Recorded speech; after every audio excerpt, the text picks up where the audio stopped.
Daremos continuidade, então, a essa sessão de conferências, agora com o professor Paulo Mota Oliveira. Eu vou apresentar o professor Paulo Mota. Ele fez toda a sua formação na Unicamp, onde se graduou em 1986, defendeu o mestrado em 1991 e defendeu o doutorado em 1995.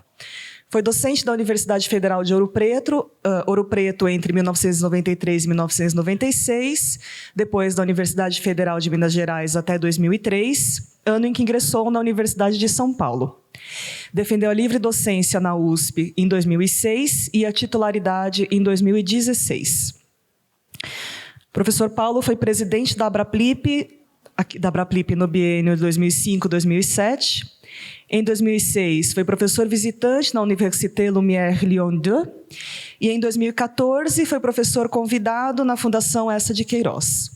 Nos últimos 20 anos, realizou 7 pós-doutorados, todos com apoio total ou parcial da FAPESP. 4 de curta duração, sendo 2 na Universidade de Lisboa, 1 na Université de Versailles Saint-Quentin-Yvelines e outro na Université Lyon 2.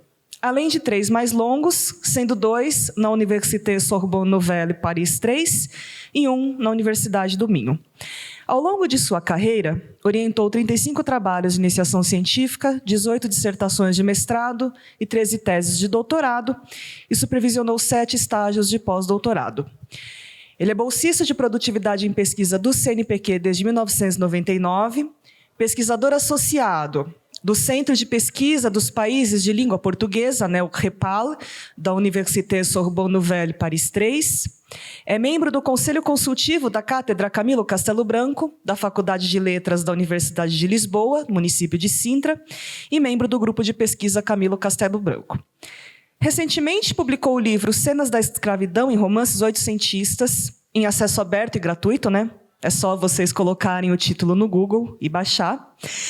Até a última atualização do seu Lattes, que vai aumentar muito mais até o final do ano, o professor Paulo tinha publicado 54 artigos em periódicos, 86 capítulos de livros, 32 trabalhos em anais de congressos, da época em que a gente ainda publicava em anais, e organizado 35 livros, sendo que uma grande parte dessas produções foi publicada no exterior.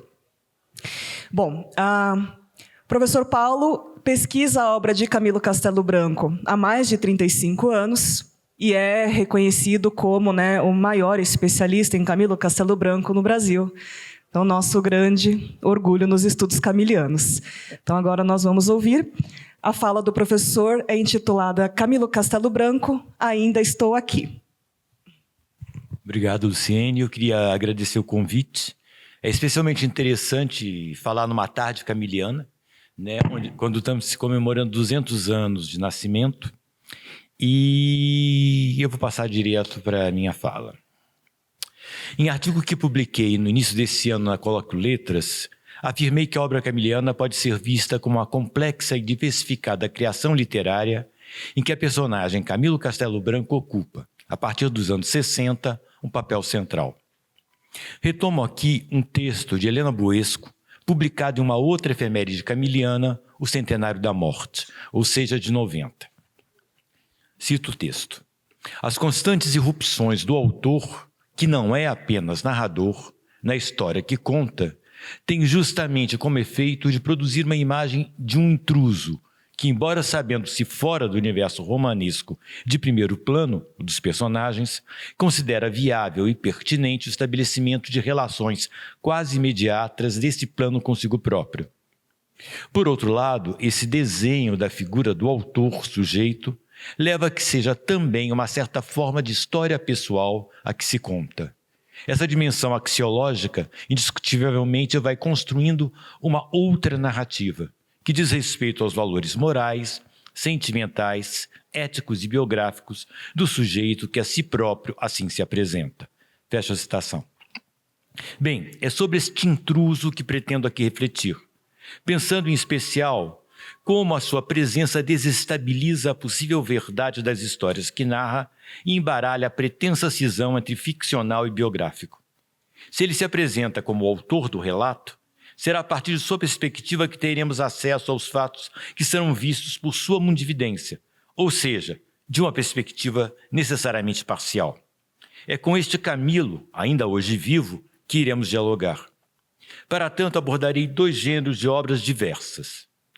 2 consideradas tanto por Alexandre Cabral como por Justino Mendes de Almeida, respectivamente no dicionário, sobre o nosso autor e nas suas obras completas, como narrativas, pois se situam num espaço dúbio entre a ficção e a memória, e uma outra considerada por ambos como uma novela ou um romance. De fato, o Alexandre Cabral considera como um romance, e nas obras completas não se decide se é novela ou romance, porque os primeiros volumes são volumes sobre novelas / romances.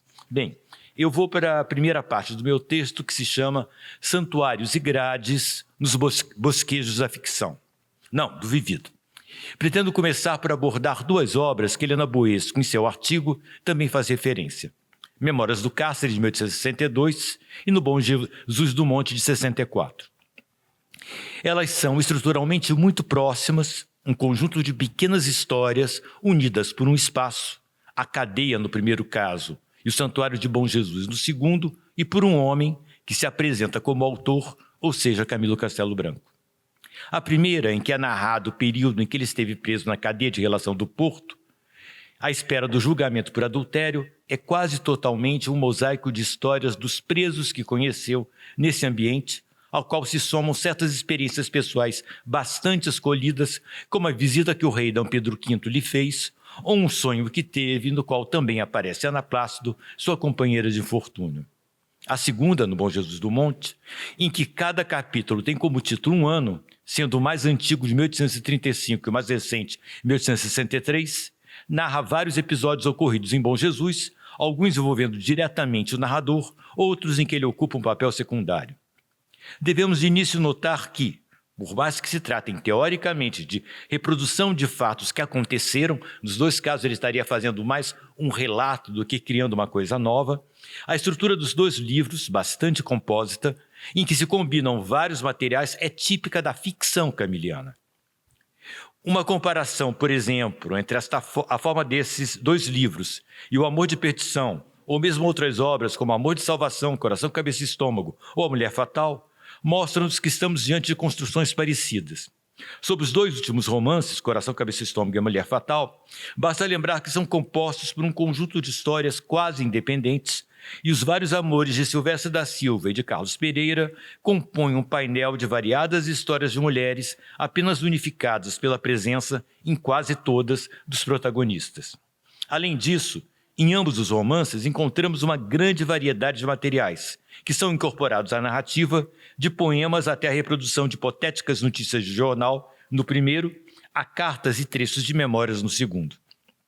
Poderíamos dizer, como indicou Abel Barros Batista, sobre um outro tema, que nesses 2 casos, como em vários outros, o gênero romanesco acumula forças através da prática selvagem de todos os gêneros do discurso existentes, não esquecendo, antes privilegiando os gêneros menores e marginais. Só pensar como ele cita poemas, notícias de jornais, etc. Também nas obras designadas como narrativas, que poderiam ser consideradas como não ficcionais, o procedimento, como dissemos, é similar. Só para citarmos rápidos exemplos. Um dos capítulos de Bom Jesus, o de 1855, é a reprodução de uma carta que Camilo teria enviado a Evaristo Basto em janeiro de 1864.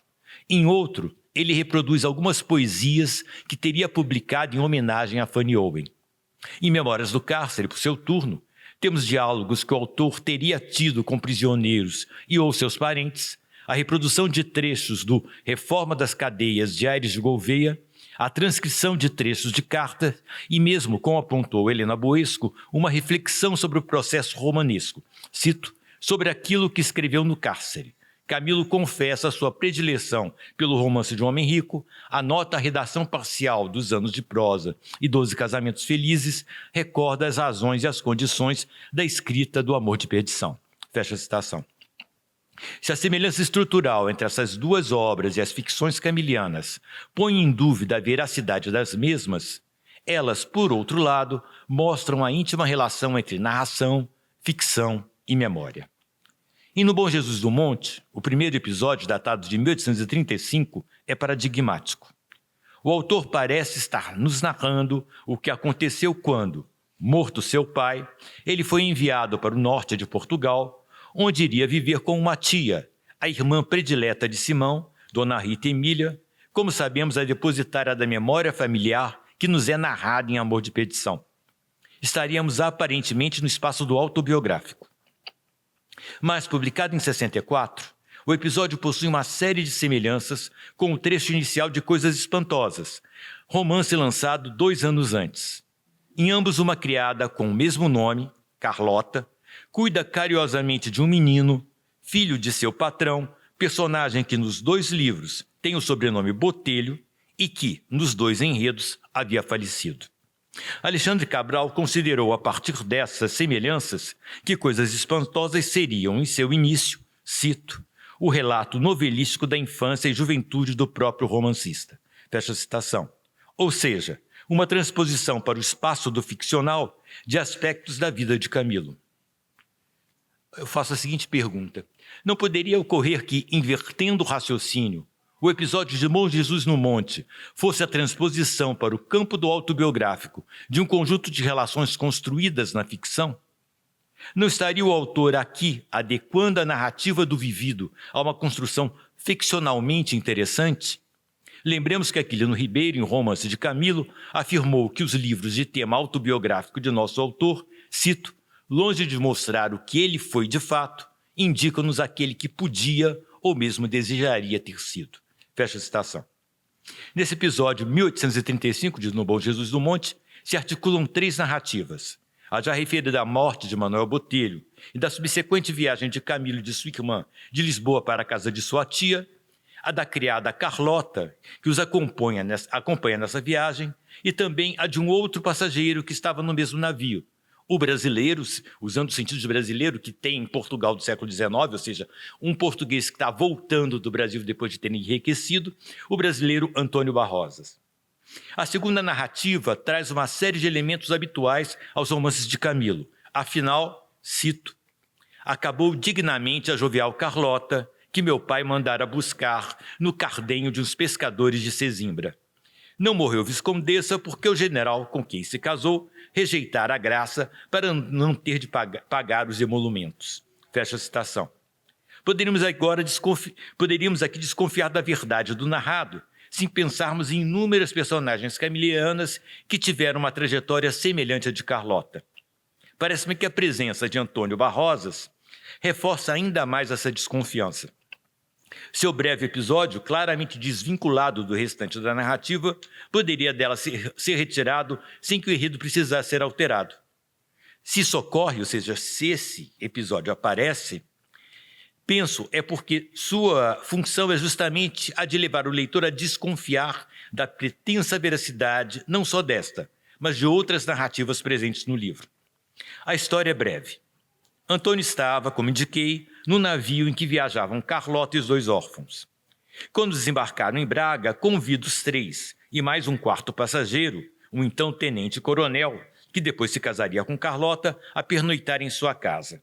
Em Barrosas, a curta distância da cidade, disse o brasileiro, cito, eu quero entrar desconhecido em minha casa e descobrir-me passadas horas.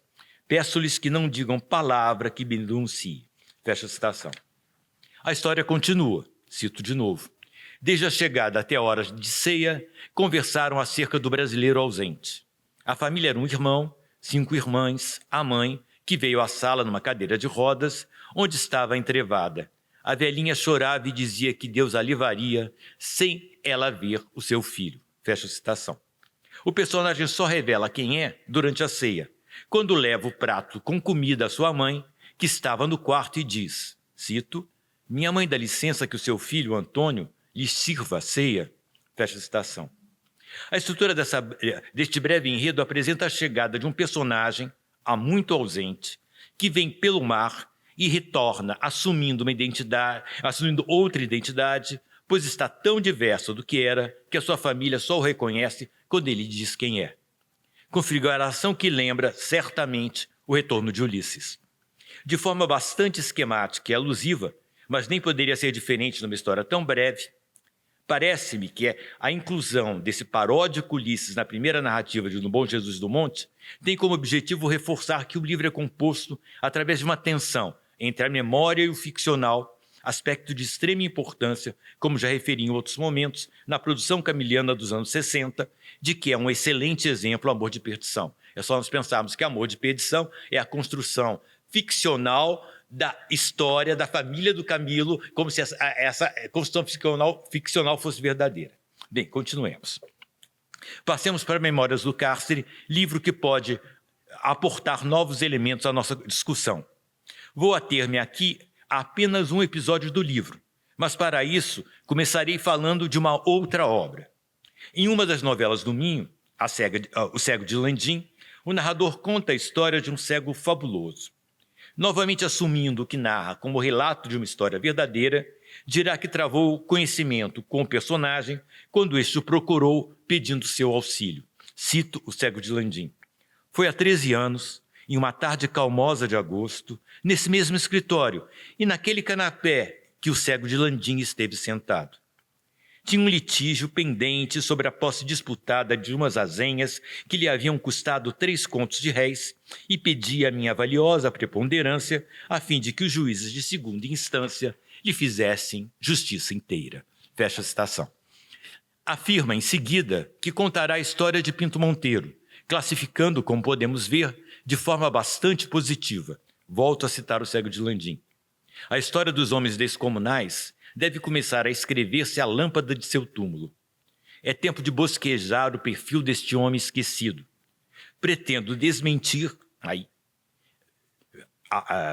sublinho esse trecho, os aleivosos que reputam Portugal, um alfobre de líricos, romancistas salobros, de amorios de aldeia, porque não temos personagens bastantemente suculentos de quem se espremam romances em 4 volumes. Bem, é óbvio aqui a ironia com que ele fala da própria construção romanesca e da própria produção de livros. Vou ater-me a um aspecto dessa novela. Aqueles que a conhecem sabem que, após esse trecho, o narrador passa a contar a história de Pinto Monteiro, hábil bandido que transita entre Brasil e Portugal, mantendo contatos tanto com criminosos como com policiais e que tem como uma das suas principais atividades a produção e o comércio de dinheiro falso.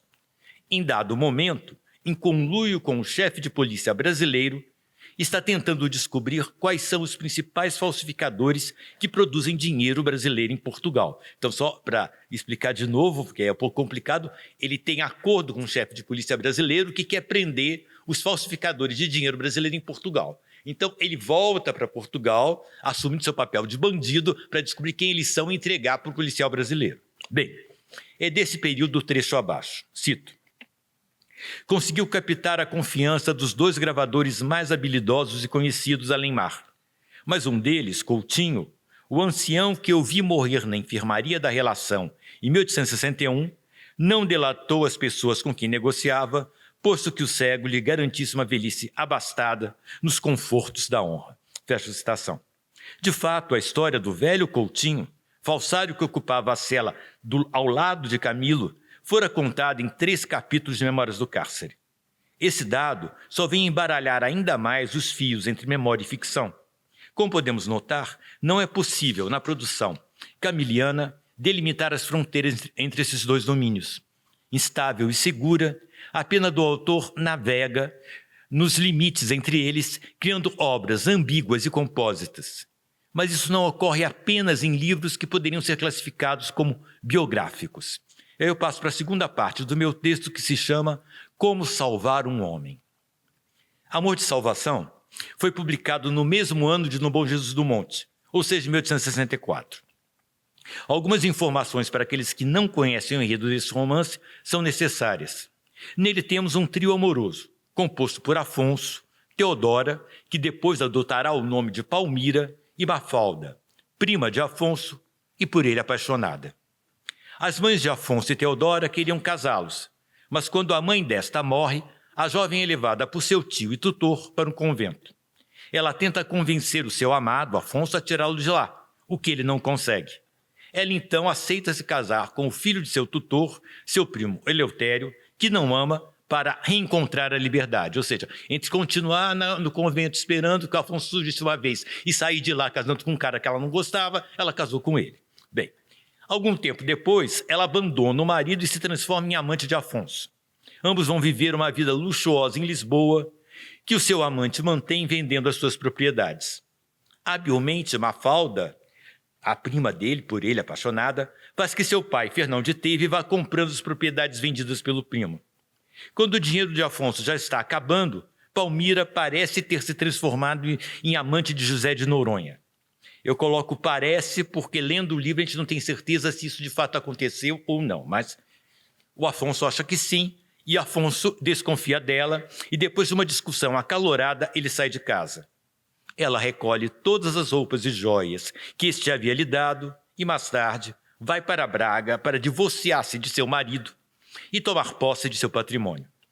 Já Mafalda, que foi comprando e acumulando uma a uma as propriedades vendidas por seu primo, num lance final, após a morte de seu pai, vence com a encenação de um aparente desejo de se afastar do mundo. Ela diz para o Afonso que ela não tem mais ninguém, então que ela vai entrar num convento. Bem, após essa encenação, ela vence os últimos escrúpulos de um homem que não tinha outra saída. Casa-se com Afonso, prende-o na teia que pacientemente teceu. É nesse momento que o enredo do livro começa. A história começa em 63. Quer dizer, quando a história começar, tudo isso já aconteceu, a gente vai saber dessa história depois. Quando o narrador se encontra com o protagonista, sua esposa e seus 8 filhos. O 9º já estava na barriga da mulher. Bem, também nesse livro o narrador se apresenta como Camilo Castelo Branco. Já no início da narrativa afirma, cito, eu, homem sem família, sem mão amiga nesse mundo, há 30 anos sozinho, sem reminiscências de carícias maternais, benquisto apenas de uns cães que pareciam amar-me com a cláusula de eu os sustentar e agasalhar. Fecha a citação. Essa declaração já atiçaria a curiosidade de um leitor contemporâneo do romancista, pois, como afirmou Jacinto do Prado Coelho, cito, o escândalo da prisão de Camilo celebrizou-o mais do que a obra já publicada, fecha a citação, o narrador não se esquece de pouco depois avivar ainda mais a memória de seu leitor sobre o escandaloso caso de amor que viveu e ainda vivia, referindo-se explicitamente aos cárceres da relação do Porto, ao mesmo tempo que aponta para o fato que o amor que ele tinha, que o levou à cadeia, não mais existia. Eu cito, os meus 20 volumes e o meu tinteiro de ferro estão hoje sob o teto gasalhoso de uma alma que eu noutras eras encontrei na minha. Não sei a que séculos isso foi, nem que congerri de abismos nos separaram para sempre. Fecha a citação. Qualquer leitor que conhecesse minimamente a vida de Camilo saberia que ele vivia com Ana Plácido em São Miguel de Seide e fatalmente associaria esse teto gasalhoso a esta casa que fora de Pinheiro Alves, o marido de Ana Plácido, e que ambos ocupavam. Não irei aqui abordar a possível relação entre Palmira Teodoro, não irei aqui abordar, neste momento, a possível relação entre Palmira Teodoro e a então amante de Camilo. Ambas abandonaram seus maridos para viver com um homem desimpedido. Uso desimpedido como termo porque o Camilo, por mais que não soubessem, ele não era solteiro, ele era viúvo nesse momento.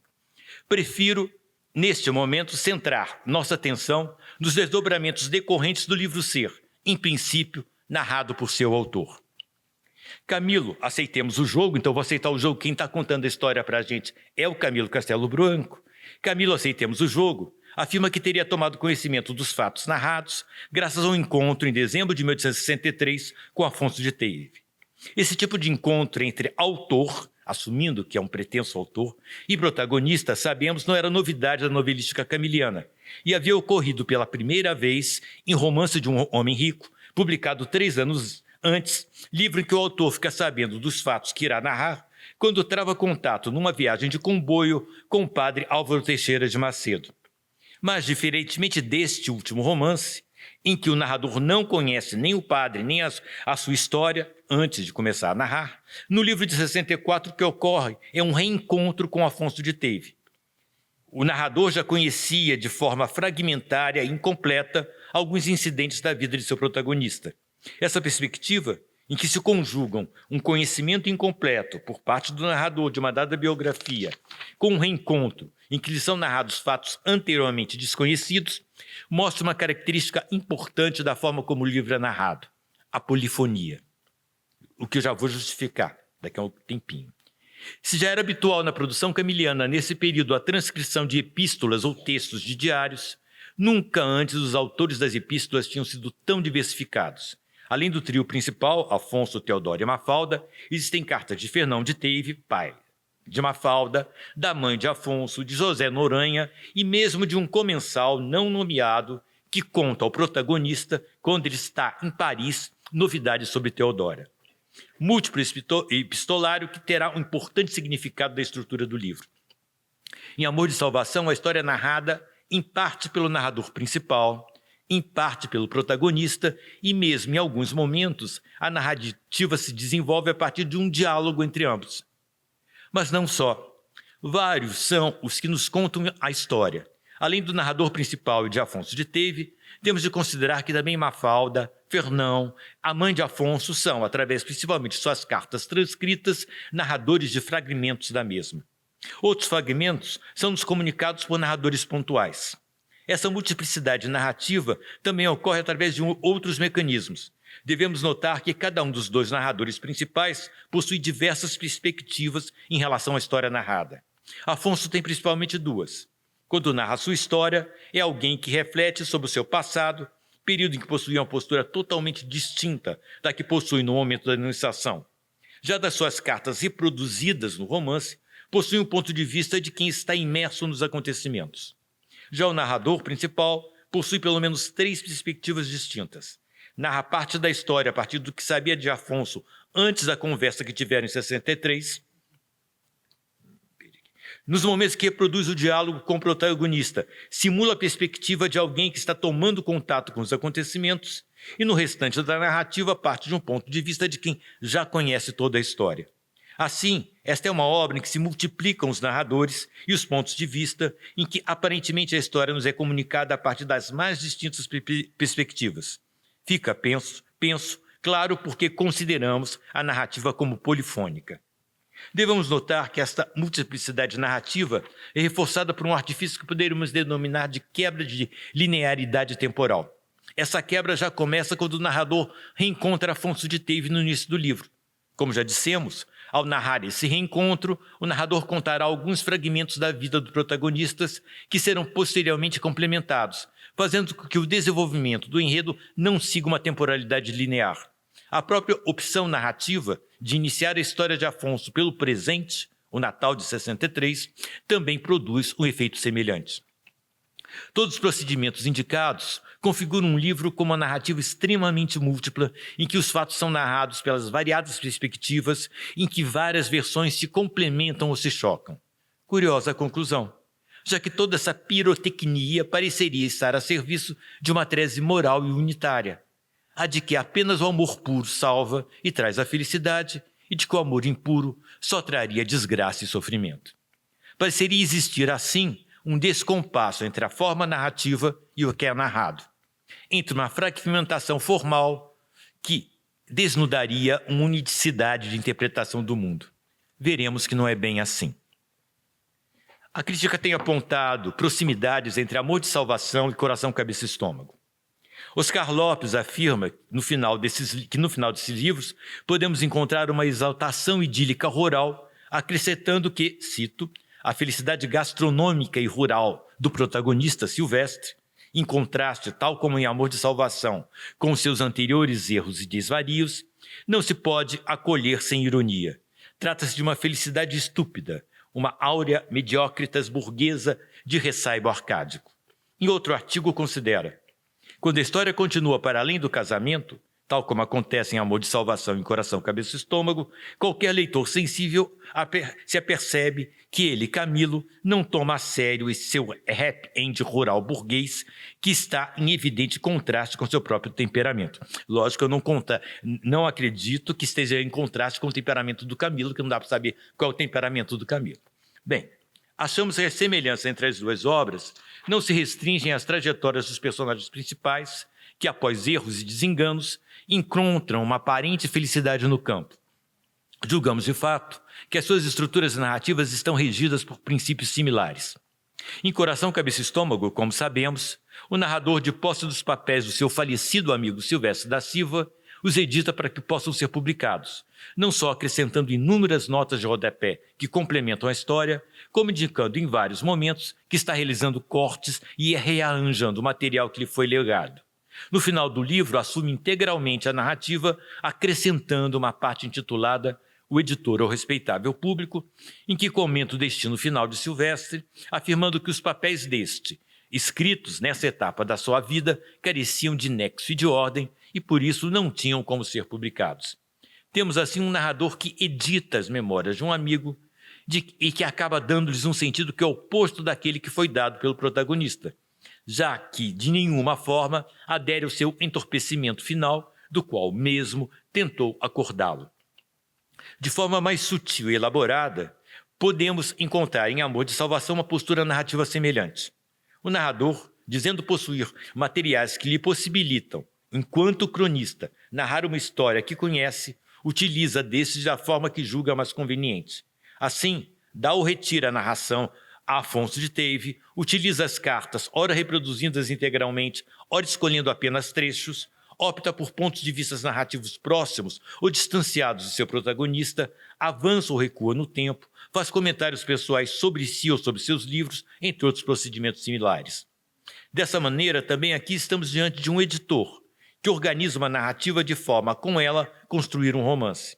Se, como indicamos, esse livro possui múltiplos narradores, todos eles, à exceção do principal, são a ele subordinados. A palavra lhes é dada ou retirada em função dos objetivos que possui esse editor, que coordena os fatos para transformar o acontecido em romance numa postura próxima que adota o narrador do romance 62, em relação aos papéis de Silvestre. Assim, podemos duvidar se a tese defendida por Afonso, de que alcançou a felicidade através de um amor de salvação, poderia ser verdadeira. Jacinto Prado Coelho havia notado que, cito, tanto em Coração, Cabeça e Estômago como em Amor de Salvação, Camilo, irônico, se recusa a fazer a sua apologia do campo. Cito, inclusive, um trecho do livro em que se verifica que o narrador não adere aos pontos de vista do seu protagonista. Então, eu estou citando, de fato, o Camilo, mas peguei um trecho que o próprio Jacinto do Prado Coelho havia citado. Eu, narrador, estava ouvindo como quem sonha Afonso de Teve. Andavam já a formigar-me as peitas de que o homem estava o seu tanto ou quanto embrutecido na aldeia. Crer que o bem-estar da alma procedia de uma brutificação dela mesma, e que o encontrar esse bem obrigava a desatar-se a gente da convivência de sujeitos policiados, de mulheres inspiradoras, de magnificências da arte, enfim, de tudo que todos buscam sofregamente, parecia-me absurdeza e falsificação no caráter de Afonso de Teve. Fecha a citação. Podemos pensar que o narrador assume a postura de um editor que, sutilmente, vai tecendo uma contramensagem que desestabiliza os pontos de vista de seu protagonista e tende a mostrar que ele não concorda com a construção antitética que Afonso elabora, definindo a sua amante como um demônio e em oposição à sua angelical prima com quem se casou. Por sinal, é sintomático essas duas mulheres sejam definidas pelo narrador por um outro critério de valor. Se no início do livro considera Mafalda, cito, simples, modesta e logo à primeira vista imprópria de novela, no final afirma que Teodora é digna de ser transformada em personagem, ao que acrescenta, cito, Palmira há de ter um livro ou eu não escrevo mais nenhum depois do teu. Fecha a citação. O narrador edita a história de seu protagonista, unificando uma narrativa que parecia fragmentada e multiforme. Podemos, por sinal, supor que existe apenas uma diferença de grau entre as posturas narrativas dos editores de Coração, Cabeça e Estômago de Amor de Salvação. Se o primeiro declara de forma explícita a sua não concordância com os pontos de vista de seu protagonista, o segundo move-se com maior sutileza, construindo através de vários mecanismos uma oposição velada, mas patente. Sutileza que acaba por reforçar a própria postura que o livro narraria um fato verdadeiro e não uma criação ficcional. O narrador conta a história de um amigo, através do qual teve acesso não só aos lances do enredo, mas aos próprios documentos que vêm no livro transcritos, amigo que diz explicitamente desejar que a sua história sirva para a edificação moral dos que a lerem e que chega mesmo a sugerir o título da obra, livro que eu chamaria Amor de Salvação. É assim que fala o Afonso. Assim, coerentemente, o narrador não assume um ponto de vista oposto ao de seu protagonista, mas sutilmente vai minando a perspectiva deste. E o leitor desconfiado, que segue a história, poderia suspeitar que Afonso tenta se convencer que se casou com sua prima, pois ela era um anjo, e assim, diferentemente do demônio de quem fora amante, poderia fazê-lo feliz. Ótima maneira de não perceber, de não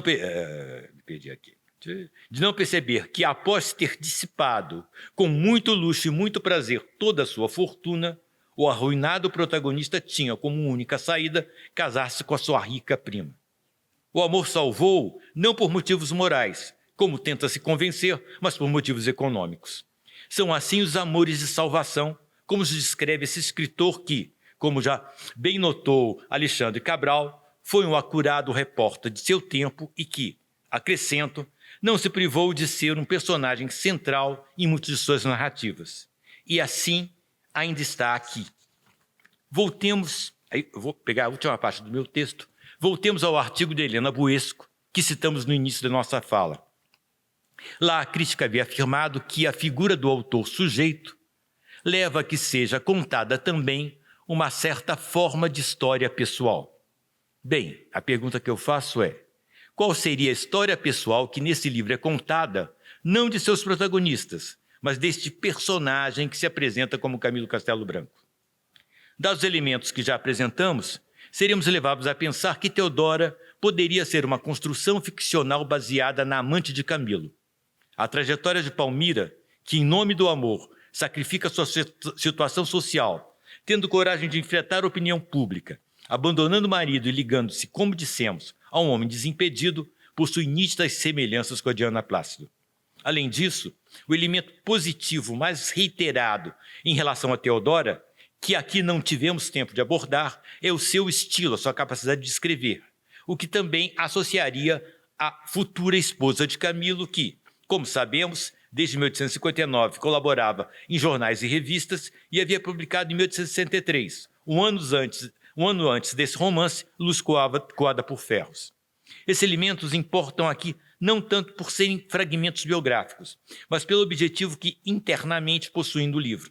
Essa aproximação, facultada e mesmo sugerida pelo narrador, mostra que a imagem de Teodora poderia ter sido propositalmente moldada a partir de Ana Plácido. Nessa nova perspectiva, o romance ganha interessantes desdobramentos. Se Teodora é um possível alter ego de Ana Plácido, como isso pode ser associado com a declaração, também presente no livro, de que Camilo não mais a amava? O que parece estranho poderia fazer sentido se o narrador pretendesse afirmar a seus leitores que aquela que fora Teodora transformara-se em Mafalda, e que ele não teria o mesmo destino inóspito e sem sabor do seu protagonista. Ele não ficaria estupidamente satisfeito no campo, pois o seu amor não poderia se satisfazer com Mafaldas. Ele precisava de novas Teodoras, de vigorosas Palmiras. Certamente nada disso é dito, mas no intrincado jogo de espelhos que constitui esse livro, um leitor do tempo de Camilo que conhecesse a vida do romancista, vida, como já afirmamos, bastante pública, não deixaria de perceber esses significados possíveis. O leitor ficaria, com certeza, a cismar-se a forma sutil como o narrador desqualifica as posturas de seu protagonista, não se deveriam também ao fato de que, ao desqualificar Afonso e a sua nova vida, ele também estava a desqualificar uma aparente felicidade bucólica que ele, com a morte de Pinheiro Alves, poderia vir a ter. Certamente uma postura moralmente bastante questionável, mas potencialmente interessante para pensarmos no papel do personagem Camilo Castelo Branco neste romance. Não pretendemos aqui discutir se o não amor por Ana Plácido e todas as outras afirmações a elas ligadas eram ou não verdadeira. Não podemos saber e nem de fato nos interessa. É muito mais pertinente perceber como Camilo, esse Midas de outra ordem, transforma tudo que toca e a si mesmo em ficção, e como cria, nesse e em outros romances, um intrincado labirinto que cabe a nós, leitores do século XXI, tentar descobrir a saída. Obrigado.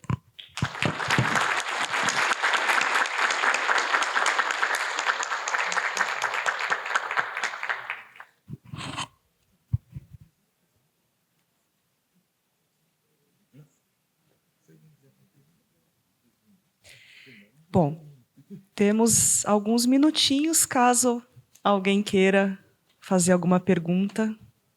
Senão, vamos para o coffee break.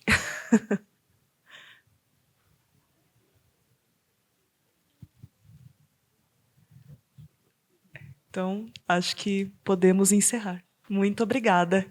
E muito obrigada, Paulo. Excelente.